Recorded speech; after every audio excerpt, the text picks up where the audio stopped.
Il soccorso alpino veneto incarna alla perfezione il concetto di H24. Nelle decine di interventi quotidiani di soccorso in montagna si inizia all'alba, spesso per recuperare escursionisti rimasti incrodati per il buio il giorno precedente. Lavorano tantissimo gli uomini a terra, così come chi vola sull'elicottero del 118. Non c'è festivo nel quale allentare l'attenzione. Domenica, ad esempio, un equipaggio del soccorso alpino è intervenuto lungo la via del Buco, sulla Razuoi, dove una coppia di alpinisti che stavano scalando non è stata più in grado di proseguire nella progressione per un dolore alla spalla dell'uomo. Contemporaneamente l'elicottero del Surin di Pieve di Cadore è partito in direzione della più piccola delle 3 cime di Lavaredo. L'allarme era stato lanciato da una cordata tedesca che aveva visto l'incidente di un rocciatore. Sull'ultimo tiro di una via, un 38enne di Lugo di Romagna era volato infortunandosi ed è stato recuperato con un vericello di 30 metri e trasportato all'ospedale di Belluno.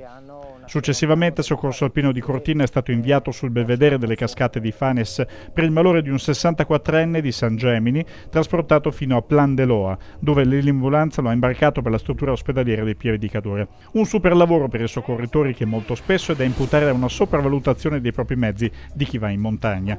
Un check-up prima delle gite e delle ferrate servirebbe a tutti quelli che intendano sottoporsi a sforzi importanti. Nonostante le alte temperature ci sono persone che sforzano nelle ore più calde senza rendersi conto dei rischi a cui vanno incontro. E lungo i sentieri si possono vedere anche ottantenni che camminano in pantaloncini a petto nudo, magari pure con lo zaino vuoto, senza ricambi.